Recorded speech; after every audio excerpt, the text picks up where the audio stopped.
Dem tadi suho to ho, dem tadi muta lo di tu. Pathen ni janjiya na to ya na. Itu janjiya dem na la awang si di ni tu. Ya ni sangai si le, koi masih pita lo le tu kalungau tu. Apa mai de si na. Amai de si mo si ni yang kini pita lo di. Lasu pi lo na tu na cha na ngai lu hop si pi. Ya de kaitin kapan ti la tu. Kapal solo kan ni ipi masih ai pun hung villan hung ngai villan adi lo na ba to chan de ji do lan ni sei pi adi lo wa ke mu ji da tan de na hung lo wa le ka chi thau thu de min de thi de ka ti ke ya wa ni ka le bo ki ai de la kho to din phot chin din ta san thế da ha de ke chai ta dam mai lo pi ta san thế tu cha cái tin cha hay cái cha nhìn rồi, chúng ta ngay lúc đi, chỉ chuyện tiền đó thì cái đám kia họ đều mà mặn thật hết, chỉ là nó mà, số phận nó sẽ nói là thế này, là rất cho họ rất cho là họ sáng đến năm sẽ tới lông cài họ mình thì luôn là tâm rồi năm lâm cài họ sáng đi họ nó cho là tao ăn một tập pe nè cái gì cái gì đó kia là năm sẽ tới họ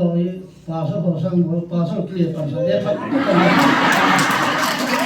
cái gì trong tập pe khác anh họ cái sự như là tuần tàu nó lâm cài đi phát cái chân đi hết rồi cái hết phát rồi cần ngon rồi giờ rồi các kiểu phát Rani tu, even itu steni, mai kamu tina. In kalung jun ipi, tu anis apa sih jula achai na ang bozi thangin. Adam lu hai ai le pikin itaram ti ju phone ka bolin. Thanglensei phone ka bol. Ko ki chol mu na nei. Na mai thum ka mu le kam thing ho ngai kan ho nei. Ya che ka ke bo han le. Tu ni apa la dinga siang mata. Asyik kerja kaya kata ada nam kilo teh. Akai yang su nu sa ne kim teh hinga kamu. Gua pada nu sa wa le dekat kita. Nu sa sebelum itu. Nanti ada kira kaki pak tu ni. Pathen ni kaya di lalu di dekat asen. Dia jadi kita kau ni tahu kau ni anu besen. Seding umpun dan lain umpah le seding kiher. Tahu tadi kita lain kita tahu na tu kita tahu thina. Lain seorang le bandam kita mengar lain.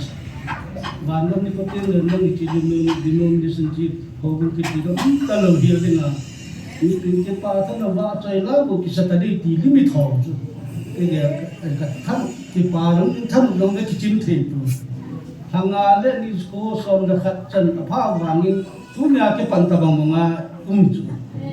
thế mà cái là nó họ đâu sẽ cái là ăn làm cái gì ai là chú làm khát ăn vật kia là cái khó khăn này tấm bè sẽ là những cái khó khăn bằng những cái khó khăn là cá cái thằng cái nào các bằng cái là cái kia tôi chẳng nghe những cái tầm đó có thể thăng sinh gì đấy hay là các cái là thật sự những cái sáng thật phần này ba cái sáng thật bằng hình ít tại ít là điều này những cái mà ba cái ít tại sinh là gì cái là số hình nè ám mò không thấy được chú ý ám mò nó bằng cái tài là điều gì để cái hôm đi của việc gì ai có mà nói sẽ cái thằng nào chú sẽ cái Egypt ada hal tu kisim wale, numei tapang simloa pasal lam jok tinggi, sang jok lap, jelai kan tu numei kisim mau loju, tu lai kan ni benda, hoi ni kaya na tampen numei ho, tahu na yang na tampen numei ho, tiok mana pun numei ho tampen ni, jadi numei ho hi, ini benda benda ada, kamu hi, lo di na tu.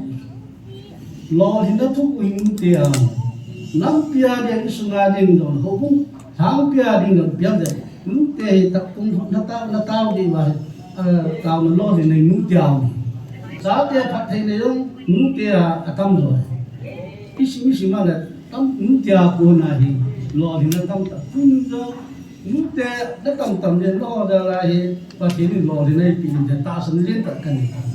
cái lòng thì lại tao có cái này nó có nút từ một gì và thế nên tao nó bị cái nút tê đi bị thì cái tạo sinh lên tê ये जो कई तासन है नो नहीं का तासन है ये जो कब ना है तू चुंगी गालू ही गाल बोल हो मेरा पाई भी हो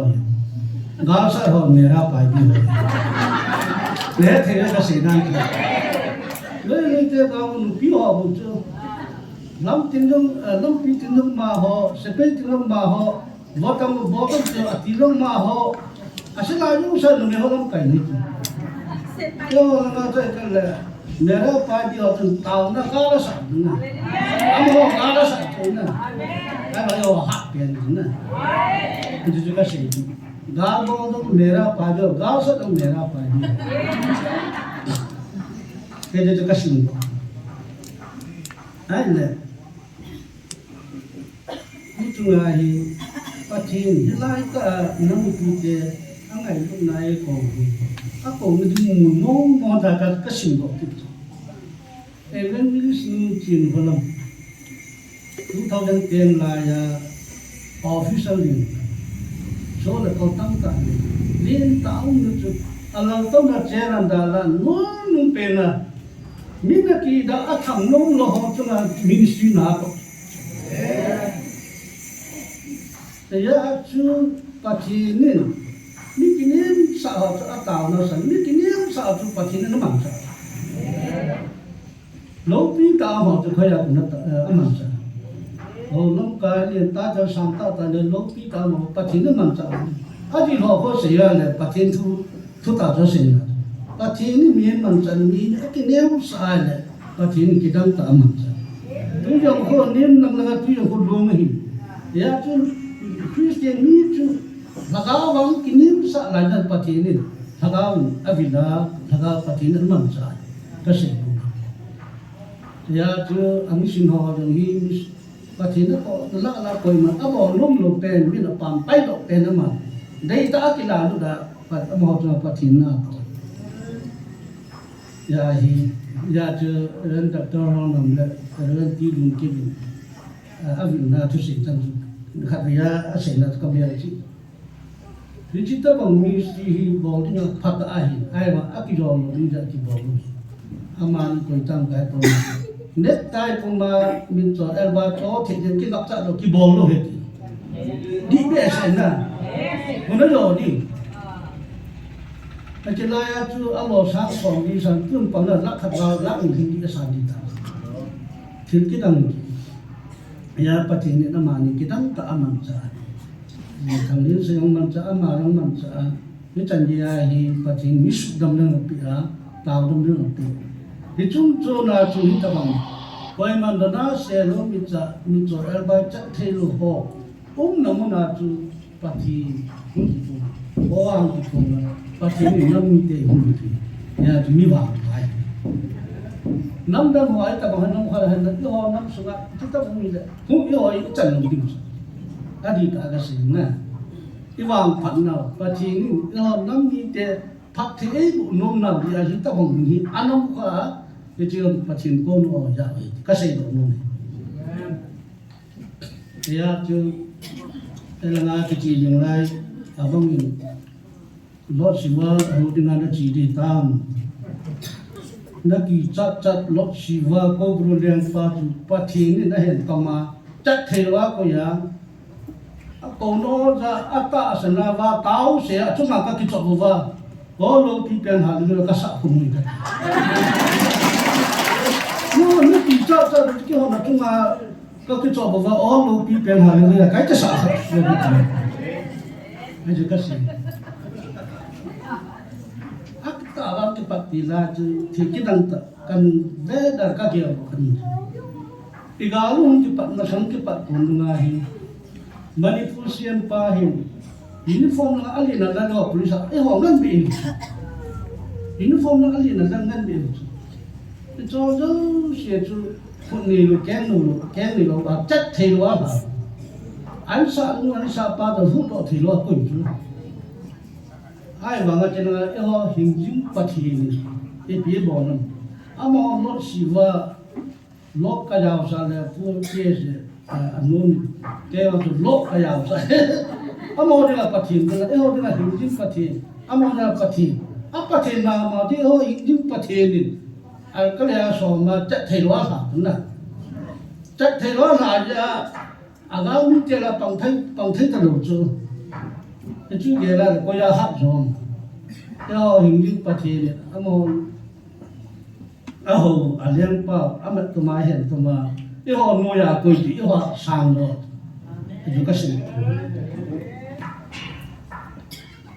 đây là chú này cha, tại sao thùng January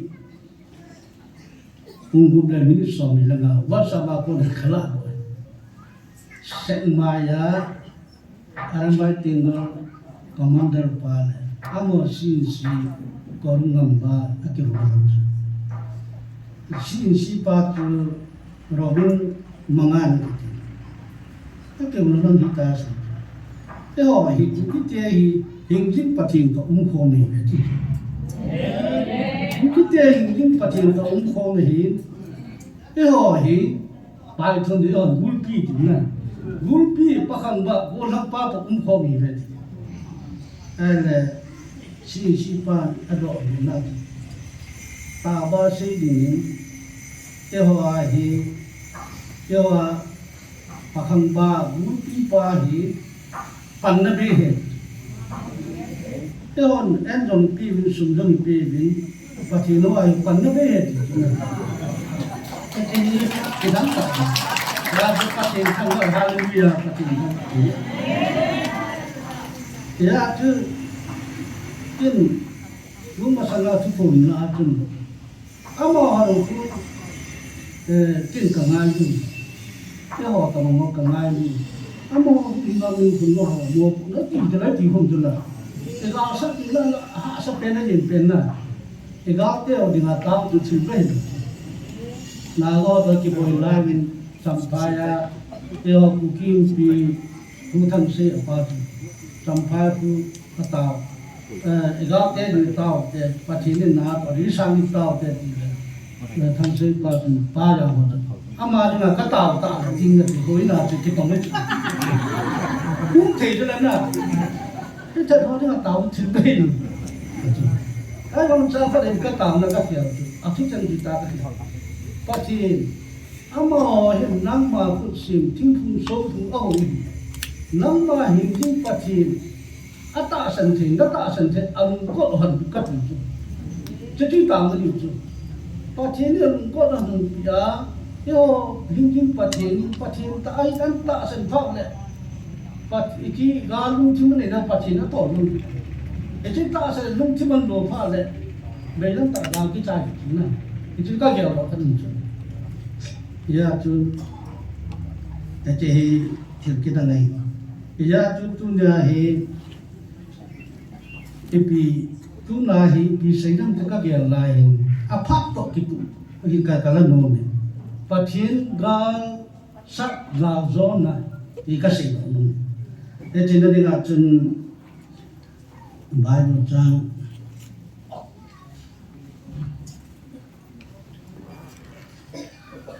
Second Chronicle isim ding sa in bung som segi Second Chronicle bung som segi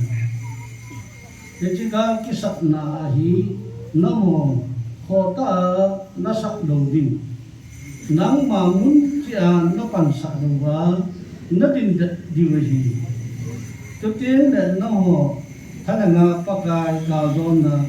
namu diwahi cái trận chủ sinh, bài một trang sinh là thường đi phá như họ nói gì phát triển cao,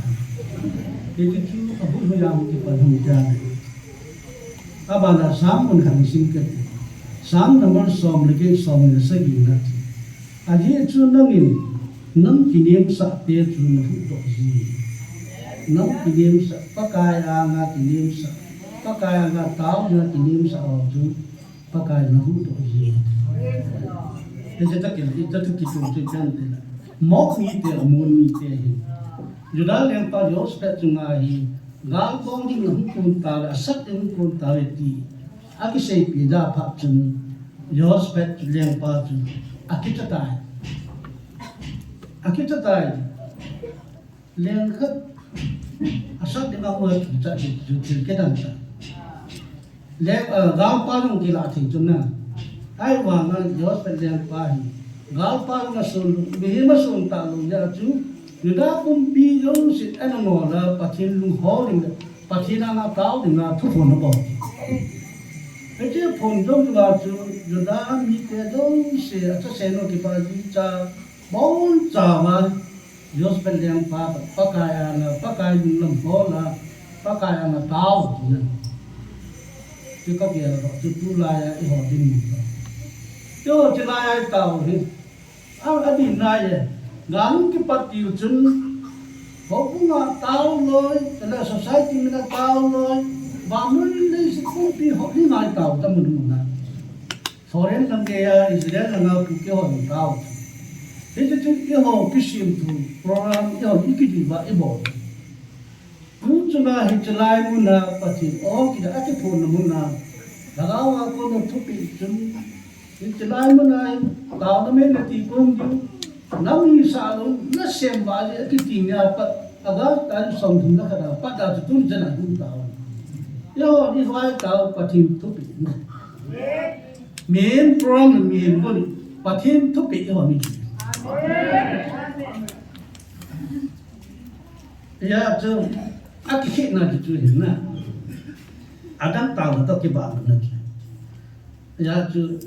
UPS yang gar pada pun gua Pathen ni dah nagar sak mun hilai họ đúng sự thua chỉ biết ta sáng lại là cao ăn là cao sát là điều phải lại bao hi thì chúng na cái cao sát là điều muốn lại điều tí post đó là điều tí post liền pen điều tí phong tâm là pen phải lại chúng chúng ta lại cao sát ya chứ cái tàu nó cũng là gal mi te me li te gal cũng có nhiều đâu cái tàu nó ati cái tàu nó cũng là năm mươi họ anh đã pan pi ta segala Pathen ni ta na wa gali sa panpina thagao wala chi sa na lhagao mon thag uta Wednesday sa wa lao sila ki ko ga mi tam che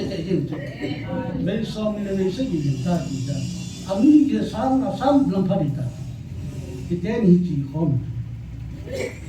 ila de lai tao ila san ya chi ka ke la le Yos pat le judam ni te atasen puma miyo si Pakainin Athusei Toni nam pum tiwa pu pe silam kai da hilai ai ho si tao phong mun ke bang su ka ya ke to che ni chun na tao na se pe lam kai ta chu ta sa chung se pe lam kai da no ya ho tam ta nan su tu nya tao na la lam kai tam mai apa na nu tho kom tu wa eventually pass ho tu ni long kon go red lam cha ke se le fa advisor ama ni to ho mai le nang pum piwa dia tu ama ni galam kai abana galam ka chu eventually jule pa order ho pass ho yo lo se ta gal se pe gal sa se pe bon wa gal sa na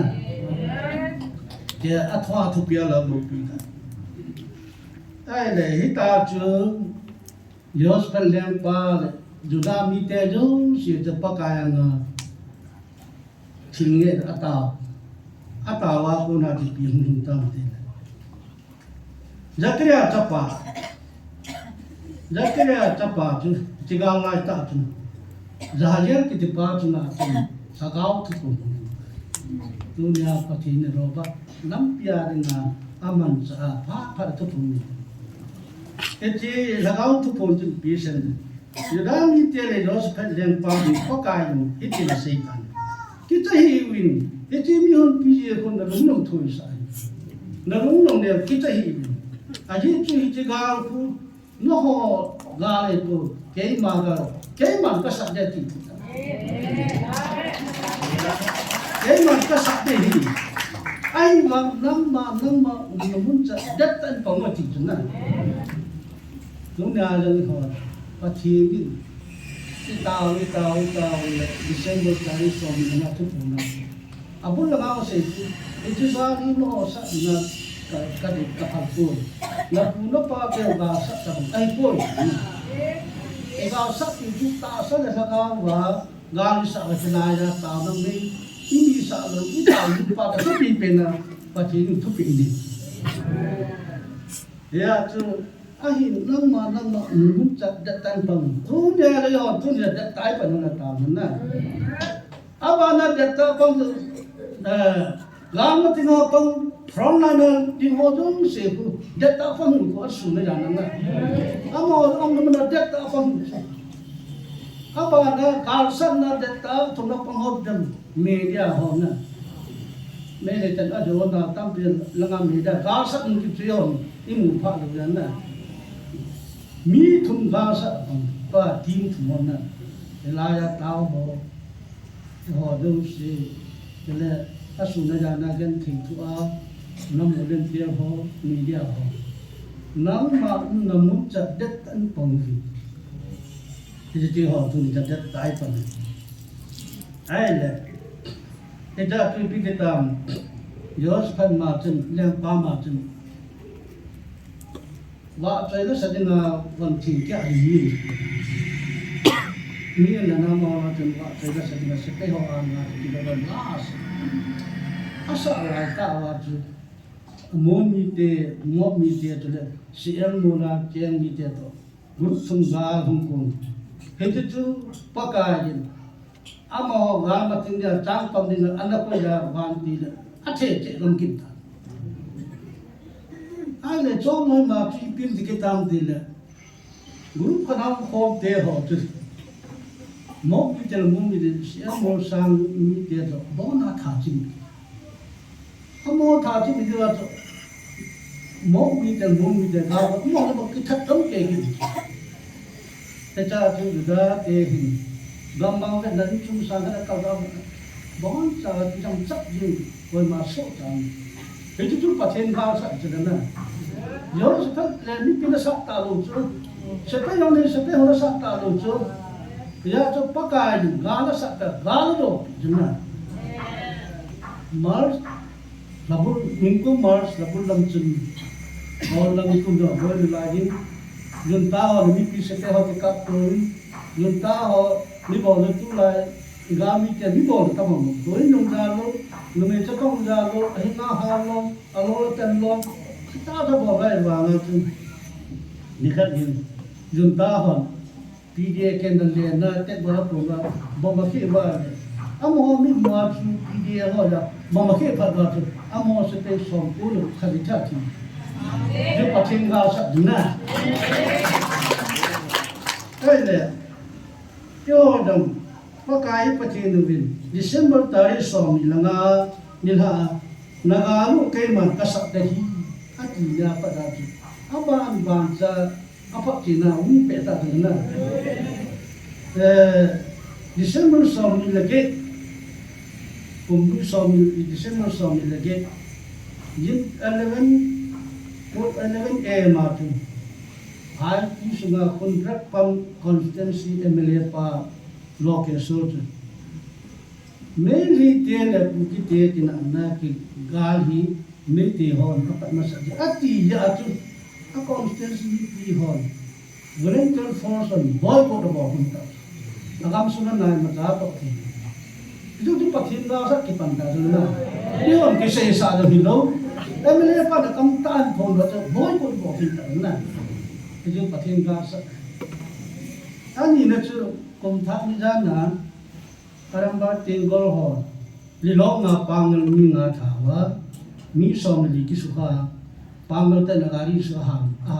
pi wa boy na lim ta su tan na ke chom chu Pathen ga sa na ai le atom na tri piam din la và nơi này chỉ có sự mà khăn lồng về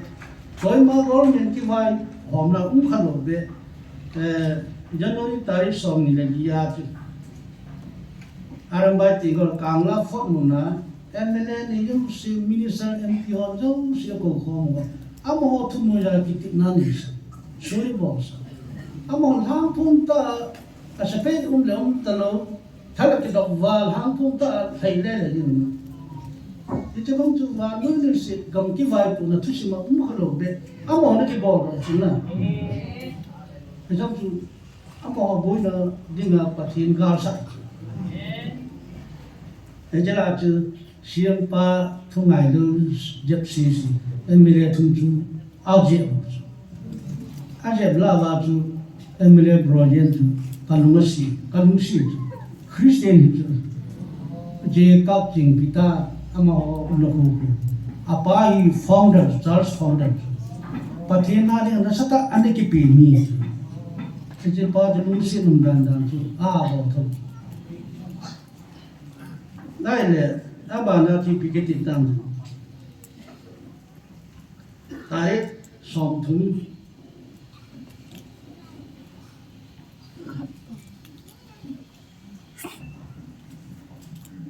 tại sòng thùng nhà chứ mera bài gì không mera bài mi bị cái lỗ bùn khát này những cái tiền hiện rồi tận thà giống cái gì nào chapang ông điện loading nó mê tê xong điện loading ta asap lại ta mà cái tê ông về ta không dám rồi nè cái sừng cũng thật bé mà dám ta rồi nè một thằng đi tàu ta cái ông ta就dám cái trong chúng Pathen nó to Pathen nó to Phật thì nó cái đăng tạo thì bị không ra đấy thuốc bổ nam rồi December tarik na thuốc bổ nam nó họ mi cái nó thì vào để nó đã mi cái mi sọt cái này coi bị tàu hay là Pathen gali sắc thì và cái cái rồi agar dân nói tới sầm sẽ gặp phải sầm thì có suna cái họ lên tiền họ chia ama họ mi sầm cái tốt chất gì ama nó phi gần cái tốt chất gì chỗ nào anh nghĩ ngay cái cặp đó họ mi thì chi để cái gì chứ cái chân gì thì Pathen thúc phồn đi áp chế nó là gì chứ bài luôn sang trong abung api su cái anh đã tỏa ra phát triển là thế ai vào chân gia tạ sừng thì lòng lại cũng là hầu nó tầm biết rằng là tạ sừng tôi cho cái lòng hầu nó tạ sừng lòng phát hầu nó cho nó tạ sừng cái đắng tạ cái chiếc cân vào là cái hiểu chuyện chúng ta làm sao lại anh chuyện về đi mong ta mua để làm pasok kilah phong tạ sừng group tu chân gia tạ sừng cô ya chứ ada tarik ke sani Februari tarik ke ni tu amol ke ka mungkin pantang aram ba tinggal ho siapa de MP pa man sa ahin Manipur suke ki go hi Avah Manipur so dat dan nam do si sumak mo ho hi Manipur suke ki go hi kai nó tạo thành thế lúc cái tàu đó là qua thì chỉ là chỉ chúng ta chỉ do sẽ làm bài thì rồi ôi ta hàng sinh ta cái chỗ thì nó rất là trong cái Pathen nó to cái là làm bài thì nó demand point của cái siapa sản phẩm là pun khát sẽ là cái đám tạo thế này cái xe Alag cái xe này sử dụng ra vào tuần là lạ cái là độc là trong lòng phải cái gì đó nhiều lắm rồi này quay thì trong cái computer lớn Yang le asam mai solo la do jam apam pita lo NRC jan apam pita lo apam piu khat se chu Indo Burma border fencing board di se chapam election na nai ta ya athi election na nai ta khat ne kilah pin lo ki mo pon de di da mai the trong sự cái tàu nó gà sạch chứ nè lo sắm chết lo sắm đó gà là cô nên là đi sát ta cái cô hùng phá là lo sắm nè hay là ông giống gì lo sắm là rồi là không kiên là đi vì đến nó còn linh vật thì từ vòng ta rồi là cô phần áo đen bao gà chỉ đi hôm nay từ lâm tập này thì nung không mà nung chẳng phụ kệ mày thì nụ bí họ coi cam họ các chị này na đi lên là chỉ ra cái tàu kia bóc nhìn chỉ cái tiếng lồng sao ngót hành là thì là ngã chỉ xì hòn còn chỉ cái tàu kia cái chẳng gì cái tàu rồi là nó bây giờ nè nó bây giờ tàu rồi ya chứ tu ni tu iga lu hi Pathen na se chat in ga la hi ko ka ko na o hi bu ka ko na hi ga ni la so na ke chai dik ta chu la a ki pa ti la mi u si ki lung kham ta chu la nam se pe lam ka lung kham ta chu la a mi lo man sa lo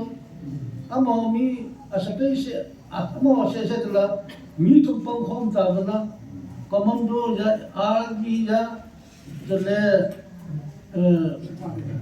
rambal tengol ho aya ki se amon mi te mo mi te le sian mo sang chunga mi te sa hung ko ho ta mo lu tu pong khom chu la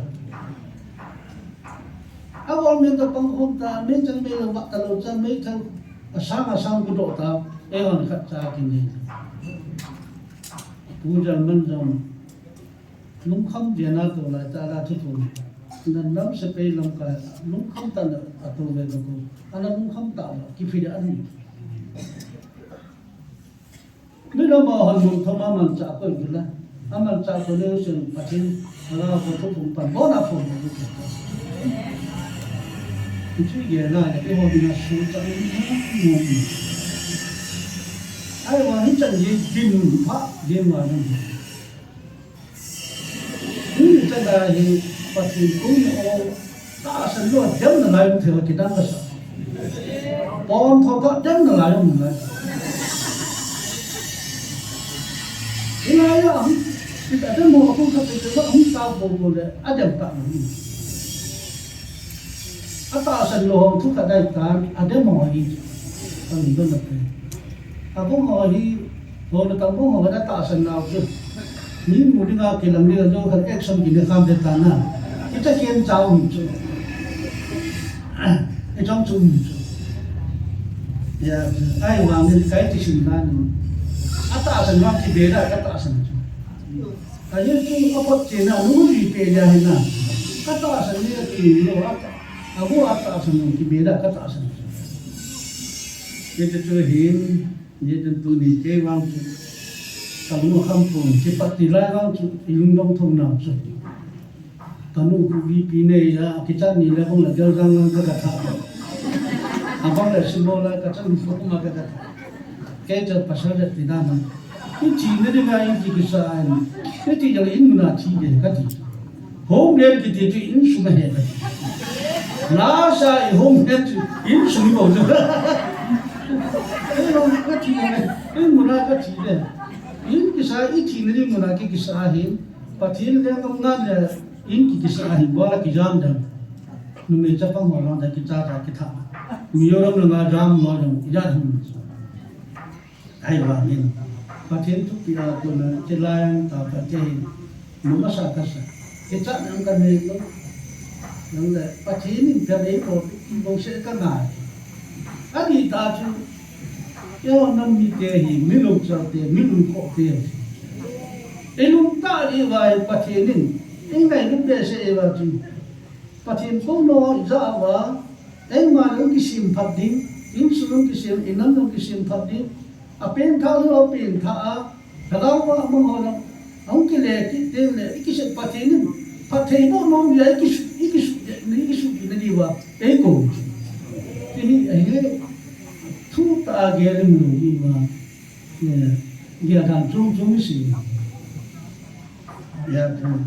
cái bằng chân mi cái này Lucifer thu sinh ngay nó chỉ đâm hali long cái chỉ tam Lucifer cái gì mong sự tu chân có một cái rồi cái chứว่าthu sinh họ tao nó lắm cái họ pastor reverend evangelist upa họ amo lam cái này rồi amo thu sinh tiếng Anh Ngamsei Lucifer wang tu kamu mong pun kata ama dong sei deh he ya tu dem tadi suho to ho ada ngadi muta lo di tu Pathen ni janji na ato ya na itu janji dem na la awang si di ni ya ni sangai sei le koi ma sei ta lo le ti tu kalungang tu apa mai de se na amai de se mo sei mi dong kini pita lo di nó số bị nấu nó là tu nó cha nó ngày lúc hộp xịt cái nông nghiệp mai cái mà sai cái gì in số tao còn đang chỉ thu bia cái mình có không cũng đang thu bia cái mình nào cái hòn số mà bị phát bể sẽ cái ngày lúc thì lúc xịt bị lúc này số mà hiện phát ra cái phát thế này cái chân tiền chứ mình vợ cha bé vợ nó hồi nào cũng hồi mà vợ cũng giống xịt bom pin mà sao pin mà sao Houlimna cái can cha nó Houlimna cái ta chứ những ngày lúc đi rồi coi mà sinh phú cho mà Pathen ai cũng nào anh ngày lúc đó ai cũng nào ta thì là chứ ipo đã ra hồ lắm cái hông bằng lệ cái tí gì là nè hồ lúc cái hỏi rất là lâu chân Pathen ai cũng nào đi về chân cũng nó chân nè cái cũng tâm tiền cho nó Avah na Pu sinh ra nâng pi lâm cả hay là cha cái sinh ông mà ako cha hung cái cái đắng ta cái chứ là anoija hon anh em ta mi số là cô kia cái cô độ dấu lục trong họ cái đắng vào chứ này ya cái chân các bạn thì là chứ các bạn sau đó cái này thì biểu nó sẽ ai thôi hung Vilnao hung ngài Vilnao adi lo na ba lo chang de ji do lan ni sei pi adi lo wa le ke mo ji da tang ka na hung lo wa le ka chi thau thu de min de thi lo de ka ti ke ya ma ni ka le bo ki ai de la kho to din phot chin din ta san thế da ha de ke chai ta dam mai lo pi ta san thế tu cha khe tin cha ha ke chai yin ju tu dam mai lo pi itu chuyện lhagao thì cái đám kia họ đều mà mặn thật hết tí đậm nó mặn cái hết rồi có ai không bắt sao hơi nắng không được làm khác như thế là tem mà tràn rất là nhiều chú họ to họ là phát triển lúc đi họ không phát triển rằng này bài của là cái gì rồi là chú cắt tạ sản của Pathen part ông cũng là hung hồ thì nó ta sẽ được lại điều chuyện để mà cái thôi thì nó lại điều chuyện thì chúng nó ban sản là chân nào ngày lúc đó không gáo không như tôi anh chúng mi cái này cái cái là gáo mình để Pathen là cái asei làm chân cái tạo sản lúc điều thật là tôi phụ nữ thì là kami manca pa không chỉ các bạn alei các manca thôi Atau trong sinh nên cho các bạn cho cái chế kế cái đó chứ là ít biết cái gì luôn cái chú hiền cái chân Pathen cái tàu nào ra là hi cái gạo sắc cái sắc cái này ta không chỉ cái gạo đó nó chẳng thâu được cái lá là cái sử dụng cái ta chứ lá ông ta thằng là Pathen năm pi cũng nào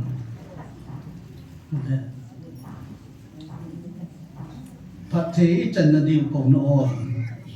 thì tám pi cái chân là rồi kalunga cái gì kidng Pathen năm pi vào đi na cái ấy mà cái atu na ấy sắc là thì cái đằng ta thôi và thứ sinh này là Bible study ka bol ro October tari sam pungu makai kata kacela kata ulai ka anak tangjon kilang kaji doang kaki kilah akai han kilang pen pa tu kaki di tu akai yang kikian anak tangjon kikian ya jadi nanti wada kata ini di dosahi na blessing ka kacang naik Pupiya soalnya gift sana keju, ane lang blessing kacang. Kali ini ya jadi lang. Ya je, mihon susai tahu sih nene. Mihohin, nampil hohin pupiya sa nipi kon dem dem. Chinkholam koma kitung ni. Kalau ang biasa, Chinkholam koma tu itu, nanti galsak namun atau hi, kati. Ake yang ini dah bawa, pupiya suhet dikan nikai sa. Jata dikai sa. Ano Ngamsei kam dah bawa, ano lundam bawa dah. Kini lundam nak Ngamsei dilai tu, dilai tahu amilo tahu Pathen. Tahu na galsak jatuh pi pen gali ni di galsak di jelas. Eko lain nama ami dengan dia muka galsak itu pun tak dapat ti. Ni jangan kita tipu. Tahu na galsak dulu. Galai jelas. Ya tu PS dulu na tahu nak bilang kali. Jadi ami tu tahu agak tahu. Agak ni nam sepeho. Jadi sepeho hang serta apa tu? Aji muncul. Milun ni agak tam tu ni. Vilnao Date. Ya tu jadi Haokip ya tu naik kalau pita pim area tu kalau akik kapton hai mule muna jalan sepi enam sepi ham sempan itu jalan sedang macam itu ani canda kalau kampung bilang kami teh pernah sidai tai long le ilai muna tahu le kami teh pernah sidai tu pun dapat anda itu lah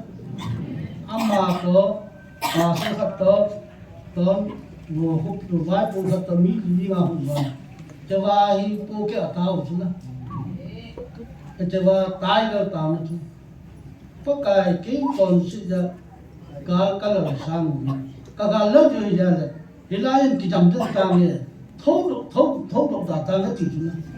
itu dia milun tahu tu Pathen saja Pathen anikho betul ni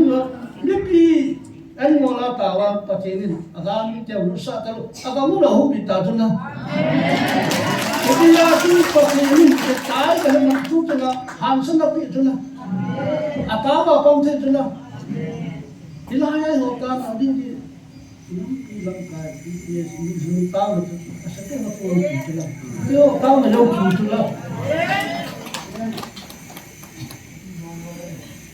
Ya tu na itu telohi. Aji tu tahu nak Milun,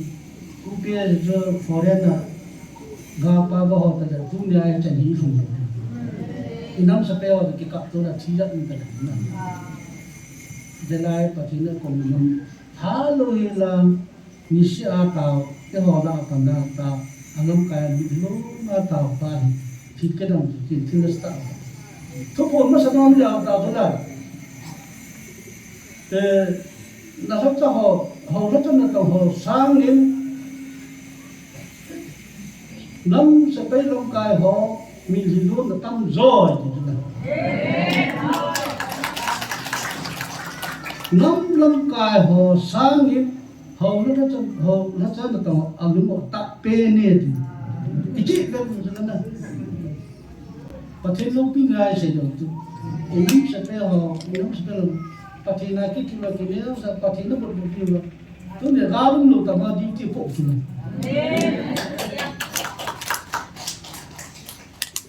chỉ cái đằng rất là ăn bò lạ và hoàn tiền chỉ cái này cái họ trong cái là ăn sinh rất cực chỉ và sau họ cũng rất là họ bò đi trong họ nó bò tu pia ra có ra sẽ phải họ tao tao thôi còn là lâm cài họ rồi bây giờ nó tao cái phong cái tao thôi và số cái thì họ cũng xin bò thì họ nó bò tao thôi là cái là ngày cái lục chứ ngày lúc ngày cái lục chứ cái nào mà họ cái bò tại cái lá cái phát triển mình nó sẽ tạo cái thùng pin nghĩ là cái điều kiện là mà họ ông cái pin đó thì phải chẳng nhiều phát triển cái đó năm sẽ phải họ năm asei cái gì thì có năm họ có năm tiền họ thì năm kia đều làm đến năm mà cái pin đó cả đến gái lên cả gì chứ nhiều chút thì thế chỉ tạo dùng để lhagao cũng như nào thì thì lúc trước là training chạy rồi cao su là biết sao á cho nên là vui kịch thế này thì bảo ta trên năm số coi mà năm số này cả bốn rồi chứ nếu mà năm số này cả bốn thì có cái gì nào có cái gì nào cái nó sẽ đâu cái đăng tại thì có xây dựng luôn giờ thì họ biết kinh nghiệm năm số họ đã tao tự điều năm số làm cái họ bây giờ là họ không cái họ đang tao là phải cái xây luôn tôi đi hiểm tam rằng cái gạo đó là do đã tiền liền pa guru thưa sát đi làm mà mình khi thế to tao nó ra là Pathen cái mà cái mình cái sát gạo đó sát thì kita mau ada mà cái sát trái tao itu tu bang ke sejutu letua gạo đi cucu cái tao dùng lại Pathen là gạo cái mình cái sát đi thì Avah bangsa Pathen gạo sát itu là ni lunga Houlimna ka Puoneo Houlimna Houlimna là nai chấm là gì các kiểu là các ta thì asei nếu cái post mà mua ra cho cái táo hay nó in Haokip houlimna kidah dah là chỉ cái Milun đi cái táo cho anh cái tao ya Pathen ni chỉ tao gai bị hết thì là cái hôm là cái phun là trong kilah trong Milun amo nung phun là amo hung wain pioi Pathen này cái sao vậy chứ Pathen nó cũng nó phải cái gì mình thì cũng là như đi kiểu có phun mà Pathen phát ra sự như thế này cái kia là năm sau bây giờ ba số kia ba số để phát cái gì trong tập phim vậy amo cái sự như thế này các cái bà đàn nào chứ các cái bà là cái lúc sinh ra liền bé sẽ kịp tán à anh ấy ở hồ là cái thế này ra rồi các bà rồi chúng mà cái thế này ở hồ tập bồi nên là cha mà các kiểu tập bồi Pathen chỉ lâu vì thế rất nhiều là chỉ cái tiền gì tiền nung neo cổ tiền đất tiền Bible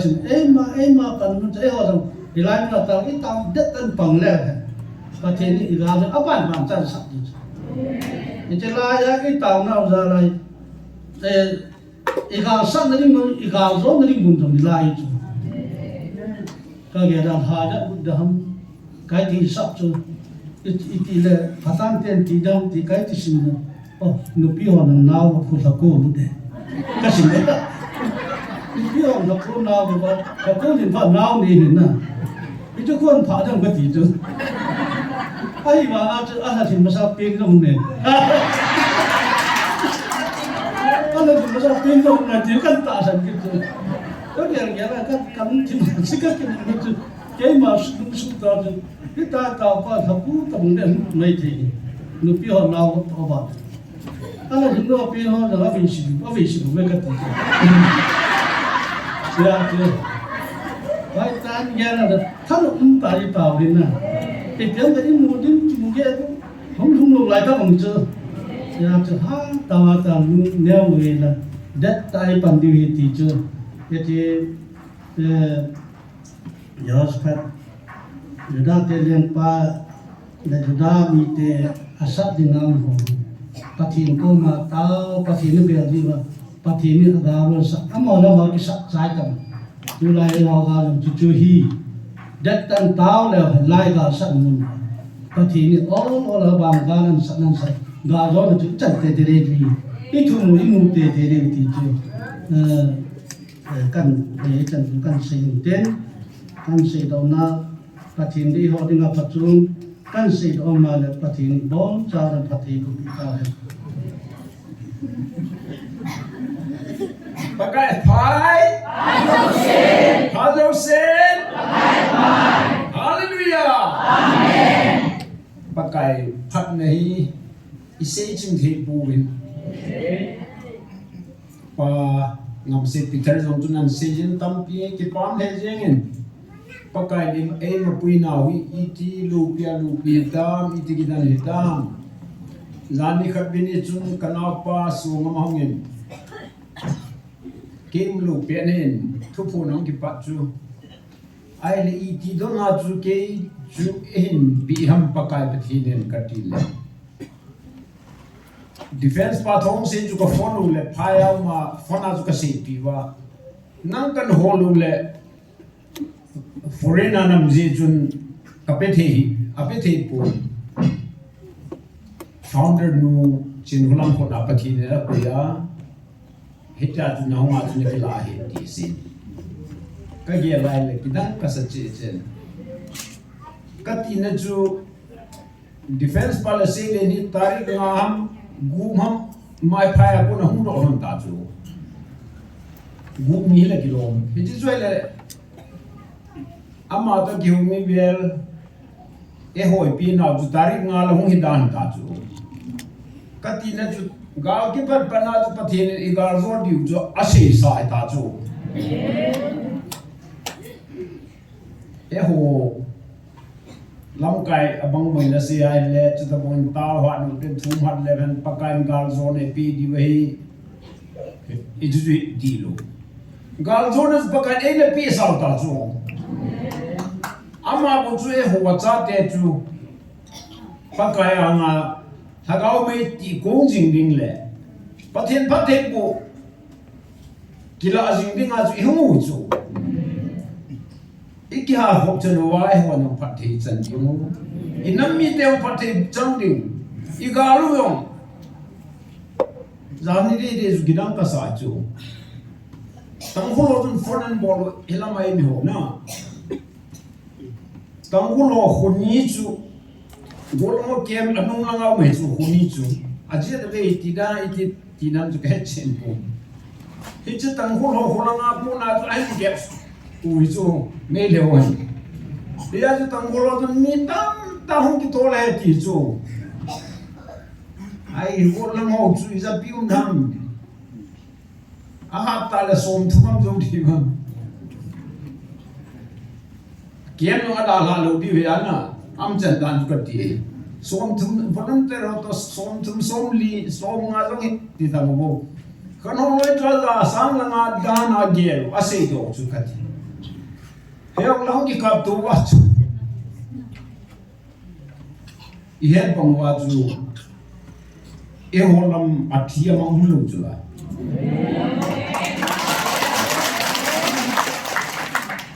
Pathen nu se na chu ama ho zo ki ha to kha wa ai le me pum niemu ati hiya he tiu ai a chu report ki mun ken ai le kununga mail ho ka gublam thidanu ambulance mine ki puve ala ke suhai lam ki heta lo na hiya chu ve na ile Pathen na se bunga chu Gabriel van Dilchun asan chu sorry Michael van Dilchun kasi ki le sorry Gabriel van Dilchu Pathen anga dingjing Pathen khela thulong an puji Pathen le miem ka palai ta ngai galsa ne pun Michael van Dilchu galhat pen lesin gal jo si nam jo si sana hat jo he ki pau Michael le wanti season lo da ba hi kijo chun asa pi zo ali ko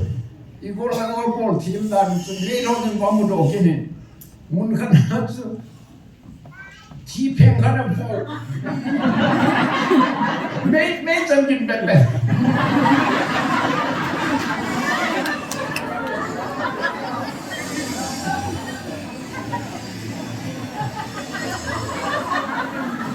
ai de zanin chu putin pi ho lam len sim na ho han ge lam len sim ho nan kau nan ka tam ta chu se ben chu pa chu ibya lam len sim ning thau sim ning paisa ki ho ko ma paisa thi se ngai lo se mo he ka ti mulon ibya zam amu ding apa sih ada faktor dia ini tam jemaah la long ning ke sukin na lain weh anu mon ki wo mo paisa itu mi ho tam ta deli bombe la gua ta ki se ro ko na tu dia yo deli bombe ki se ro to zong le chun ki si binati igam hu ho lampi sim ding ho ya kai bol de te bol di hin Jordan 82 piva gal zo diu tule den tu hin wang sin den de helam goa dilama in zong atame etibin fulama na zolo di zo helai Jordan pura in hoi nong sa di zo lungin san en kinanta kanin susim kanan sinin inal kasa dan chu Birenin go to village Fire ho ko ma se am ho le thelo so pan kum patron go to hills I'm thinking I let janu chu head lo je wa chu tarik tumle linia chu aram batengol ho le meite ni puno komando wan solo ave ai me do to he but me on go to valley tikinu with ita tu transanpuram ho kampo piam ho moram ho intha do he ai bang tu hon adang to kita tingnan more koma kan hu kwatha ho loi ko he kwatha mo loi ho le he I had him he la he go to valley di ati henge tula banan si tu to ka si pa min go to village go to hill di ai chu mi pha min go to cities Kitidan nan gon Delhi, Bombay, Bangalore, Guwahati ina kisabu. Chu di lo hai. Iki so na hete eleven pa.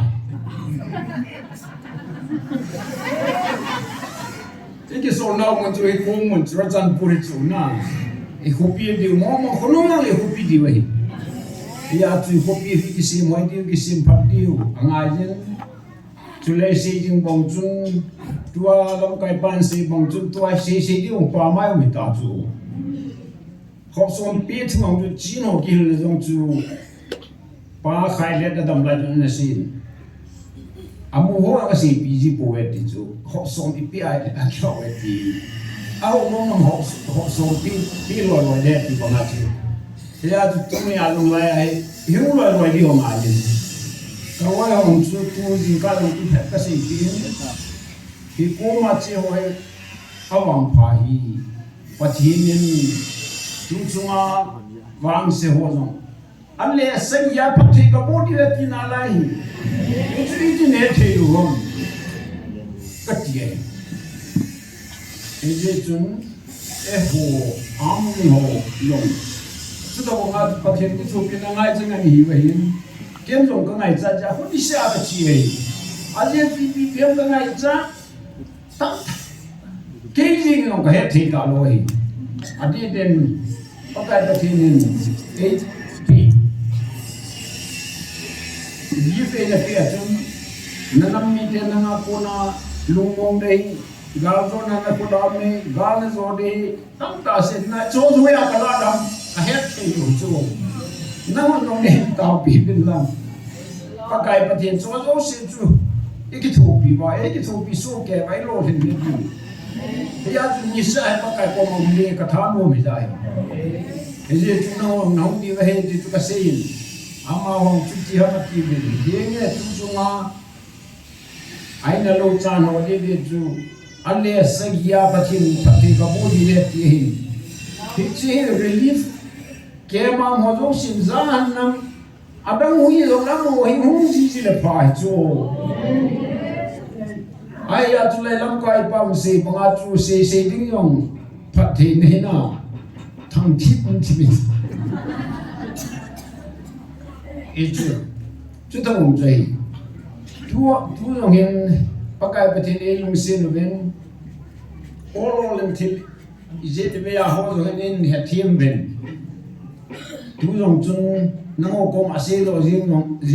la nen ta pi na diu ka dei ji chun pakai anga long in tin Nagaland NNPGs idio thingoi sagi ho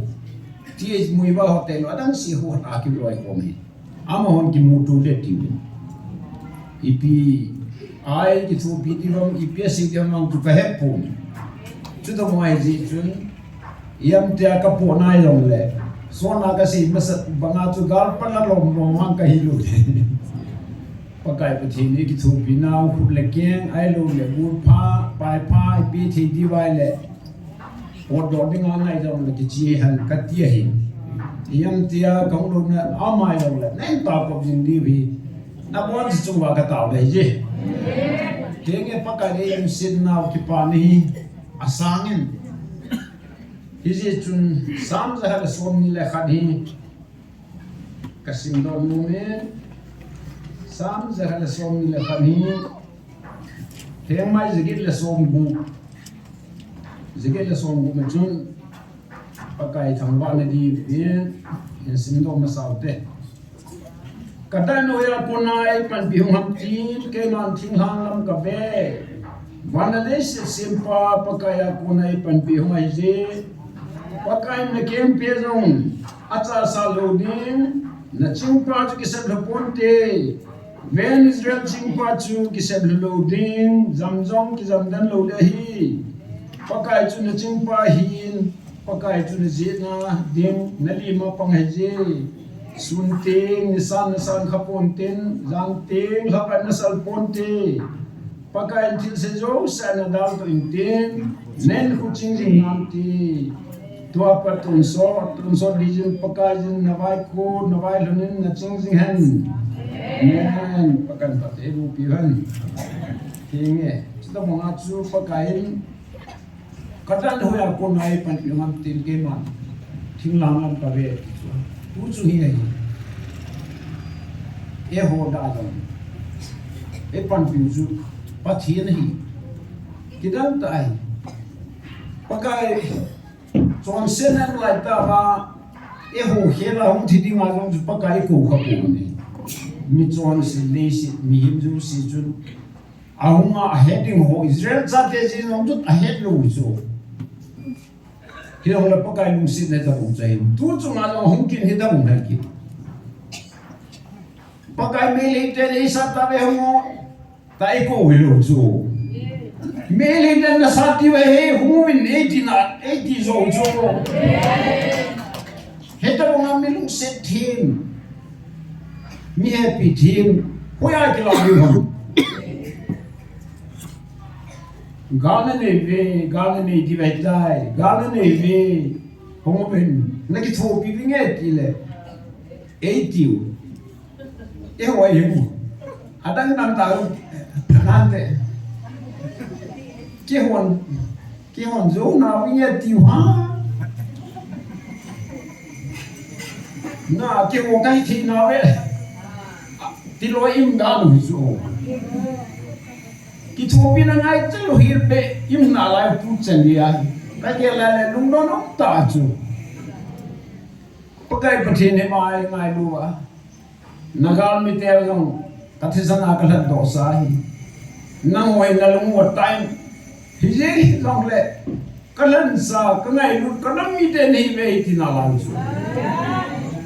hichai ya chu anam mi alan dote Thongkholun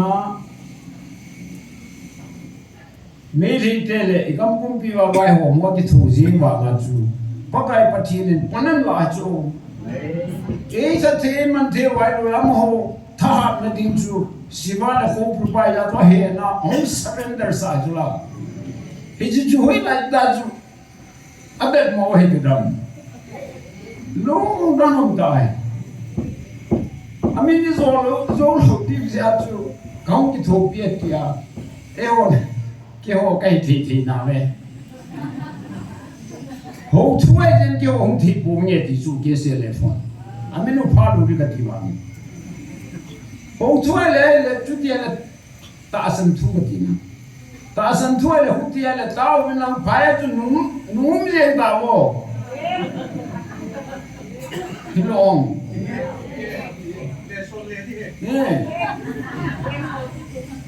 sui ke lo jo ai le ken ka se chu gal hi nam thui hi ta san thu chuang an la ko yu tu tu ai mi sa la gal za mar lo ne ji ki te lo ki hu lo lo gol langon gal madwa pangu aya zu mi pi ya za mamang gan thei ta kam tin le se phagam ta tu a jong ta san thu ko he aku ti le Christmas mamang je hun ti lu thanum ta e ho ja ki ko mi e ho zo ya e mi sa budan pa na hi ko mi pakai Pathen front line hi politics board na hi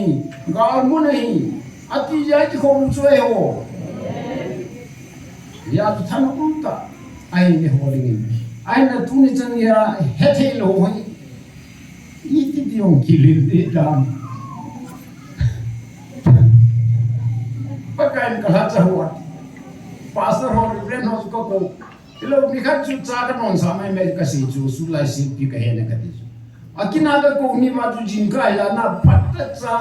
puri pi kala breakfast ka si.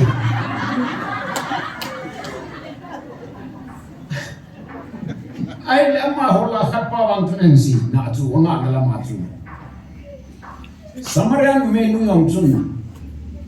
asei chu len kam chan jo se do pitai hu men lang hi bin hi chei mesai khat dang ti banga chu iga chi mai mai le itam man ti adi e hu ko men ka ti chu hu men lang hu pa chi no men hi chei Hernai ya le mi pi ko da ko pui mang ki ta chula na la na lo ham na ngu di na pho che tiu na ho Pathen thu he I piam lhagao hin na thu ka ki kal na chu nam koi sun tiu hi wa ta ki to poi ne ti wa le no tiu ki thu wa ati e ti wa le na hon pan la ti ma masana ko na ho na pan tiu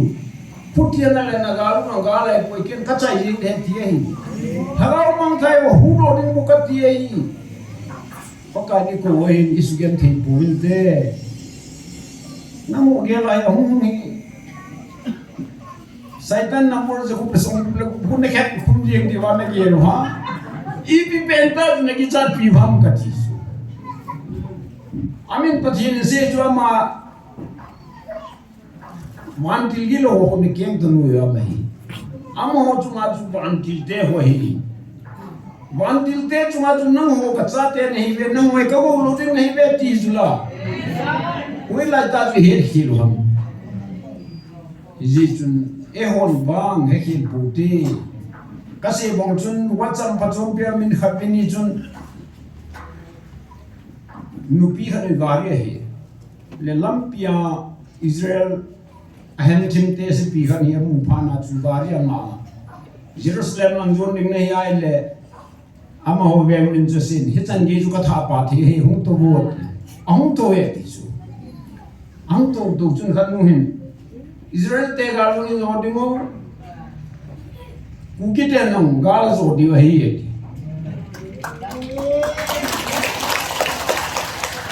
apana ju khat nu hong chun Israel nu pi kha chun ku ji ong ji hoya pon la khil am ta idin henan ta ka ga ke ya le amang ta ji ko phana khan nong ki cha beza kon hona ka ke nga hung za me ti so what's up atun patsom pe ki thop le an re le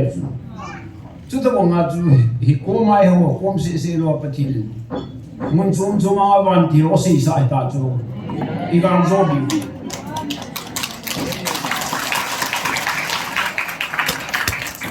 ya chu gang zo ding hi ta ji wa chu pakai ngai ta bong ki pa ne bol pham ai lo iti ki go di hom pakai di bang kon iti la di hom ti lan zo hi ki go par ta ta ti no me Isi jun kha yong kasi naminong sun lang ko yun na ibig. So ta mong garo ni wale. Kai ko liu. Khat be ne hom. Don hom lang import di ka ti so. Ai tele ho la dang no ton Christmas mang tu naman lo di tes ki mang thit de lo hin. E ko ma mo ding chu Christmas man na diu ka pi. I bon wa da ki bol thit de lo hin. Ilong le chu ta ngai lo sen mi kho ti mu le ilo diu ngai pa kai ba choi diu he amen le chun e ho hi ko I ba I ta bong hi lo no ma pa kai ne po ngai lo ngai dam di ka ye la le ka lung dong ji zan ka kha pa ka tau den ji he ni pathin he bong ngai lu cha te bong a phat te bo ka ver a hong si le Pula za de sei pi ho pakai ko ma thang wa de na pakai ko ma ki pa thu si hu divin sam mi se na bol bong chun kalung lai gi la chang yo sin pakai choyan pakai thang wa ti bong pakai thang wa de na